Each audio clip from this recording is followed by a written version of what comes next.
সমগ্র দেশের ২৪৪টি জেলার প্রতিটি মহকুমাতে অনুষ্ঠিত হচ্ছে সিভিল ডিফেন্সের পক্ষ থেকে মক ড্রিল। তাই আজ একই সাথে সিপাহী জেলার সোনামুড়া মহকুমা প্রশাসনের পক্ষ থেকেও নগর পঞ্চায়েতের সামনে অনুষ্ঠিত হয় এই মহড়া।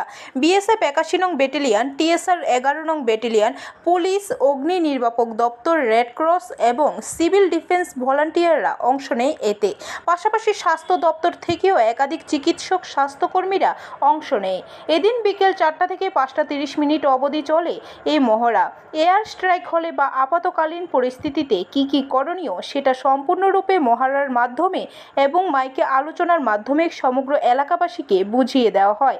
মহড়া প্রসঙ্গে সোনামুড়া মহকুমা শাসক রাজু দেব মক ড্রিল প্রসঙ্গে বিস্তারিত তুলে ধরেন। আজকের এখনের যে পাকিস্তান বনাম ইন্ডিয়ার যে একটা টেনশন পরিস্থিতি আছে সেটাকে সামনে রেখে সারা ভারতের ২৪৪টি জেলায় সিভিল ডিফেন্স মক ড্রিল অনুষ্ঠিত হচ্ছে একই সাথে একই টাইম।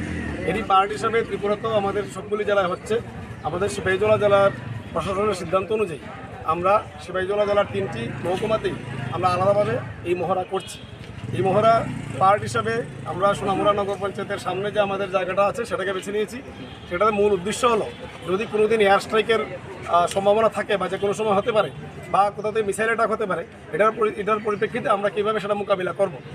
এই মহড়াতে আমরা এটা দেখানোর চেষ্টা করেছি যে যদি কোনো এয়ার স্ট্রাইকের অ্যালার্ম আসে, অ্যালার্মটা হবে একবার বাজবে, বিভিন্ন ফ্রিকোয়েন্সিতে অফ হবে, বাজবে অফ হবে, বারবার বাজবে অফ হবে। এটা ২ মিনিটের জন্য অ্যালার্ম চলবে। এটার অর্থ হলো যে আমাদের এয়ার স্ট্রাইকের জন্য প্রস্তুত থাকতে হবে।